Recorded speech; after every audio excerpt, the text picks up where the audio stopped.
écoutez bien. La première sur l'OTAN, je rappelle qu'il y a des vidéos d'ailleurs de Poutine en 2002 qui dit, je cite Poutine, il n'y a pas de problème à ce que l'Ukraine rejoigne l'OTAN. L'OTAN, c'est une excuse qu'ils ont inventée en 2008 pour attaquer l'Ukraine après. L'idée que l'OTAN menace la Russie, Poutine n'y croyait pas au début de son règne. Vladimir Poutine qui voit d'un mauvais œil l'entrée probable des pays baltes et de l'Ukraine dans l'OTAN, c'est ce qu'il a confié dans un entretien exclusif à Christian Mahler et Victor Harry. Le fait que l'OTAN exerce une grande influence sur l'Ukraine et la Géorgie ne nous indispose pas.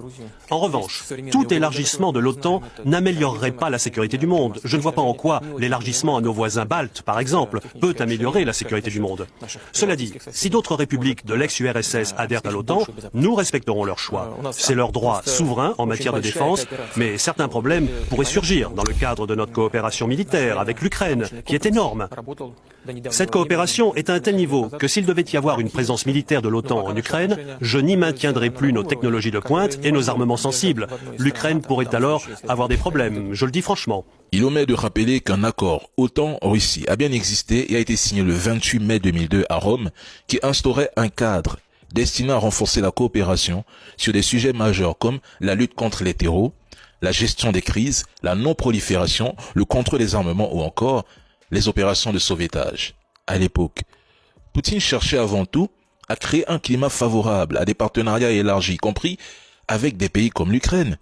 Il ne voulait pas d'une Europe divisée et allait jusqu'à accepter l'idée d'un espace européen allant de Lisbonne à Vladivostok, une vision reprise encore en juillet 2019 par le président Macron. En 2002, contrairement à ce qui est suggéré, les pays baltes n'étaient pas membres de l'OTAN. Leur adhésion n'interviendra qu'en 2004.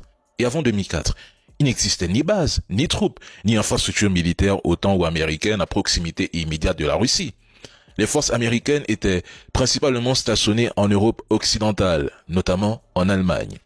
L'hostilité russe s'est surtout accrue après l'élargissement en 2004, après la révolution orange en Ukraine, soutenue par l'Occident, avec le déploiement progressif d'infrastructures et de systèmes perçus comme offensifs près des frontières russes, franchissant ce que Vladimir Poutine qualifiait de ligne rouge. Il passe aussi sous silence, et c'est triste, les projets américains de boucliers antimissiles en Europe, en Pologne et en Tchéquie, que Poutine avait dénoncé comme provocateurs lors de son discours de Munich en février 2007, où il dénonçait l'hégémonie américaine. Bref, occupez-vous plutôt des agriculteurs en grève, c'est mieux, au lieu de donner des leçons à un président qui a déjoué tous vos pronostics depuis 3 ans en Ukraine. C'est mieux, occupez-vous des agriculteurs.